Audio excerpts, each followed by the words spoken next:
اگلا سوال ہے، میں گھر کے کام کرتے وقت مثلا سبزی کاٹتے وقت سپارہ سامنے رکھتی ہوں اور کام کے دوران سپارے سے پڑھتی بھی رہتی ہوں، کیا ایسا کرنا غلط تو نہیں؟ نہیں، کام کرتے وقت آپ قرآن پاک پڑھ سکتے ہیں اور سامنے رکھ سکتے ہیں، بس یہ ہے کہ سپارہ جو ہے وہ صاف ستھری جگہ پر ہو اور اس کے اوپر کوئی ایسے چھینٹے وینٹے یا ایسی چیز نہ پڑے کہ جس سے اس کو خراب ہو، تو انشاءاللہ تعالیٰ اس کے پڑھنے پر اجر ہے، حرج نہیں ہے۔ ریسنٹلی ایک خاتون کے بارے میں مجھے کسی نے بتایا پچھلے ہفتے کہ اس نے قرآن پاک حفظ کر لیا ہے، اور خاتون وہ ہیں کہ جن کے بچوں کی بھی شادیاں ہو گئیں، یعنی بچے پیدا ہوئے، پھر ان کو بڑا کیا، پالا پوسا، سب کچھ کیا،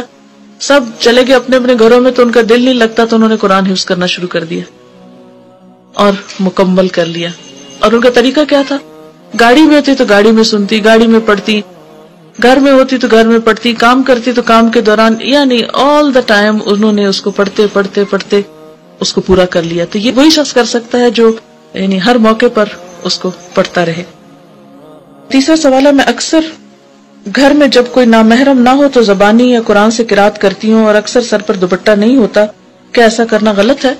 اگر تو آپ عبادت کی نیت سے باقاعدہ تلاوت کر رہی ہیں تو اس وقت تو آپ کو پورے احترام سے بیٹھنا چاہیے، لیکن اس میں کوئی حرج نہیں کہ آپ مثلاً واک کر رہی ہیں اور ساتھ ساتھ قرآن پاک دہرا رہی ہیں، اور بعض اوقات یہ بھی ہوتا ہے کہ دوپٹہ یا کچھ پوری طرح آپ ڈھکے ہوئے نہیں ہیں، تو اس میں قرآن کا منہ سے نکلنا اس میں کوئی ممانعت نہیں ہے، صرف یہ کہ واش روم کے اندر آپ نہیں پڑھیں یا کسی ایسی حالت میں جب کہ آپ ناپاک ہوں، مگر عام طور پر پڑھنے میں کوئی حرج نہیں ہے۔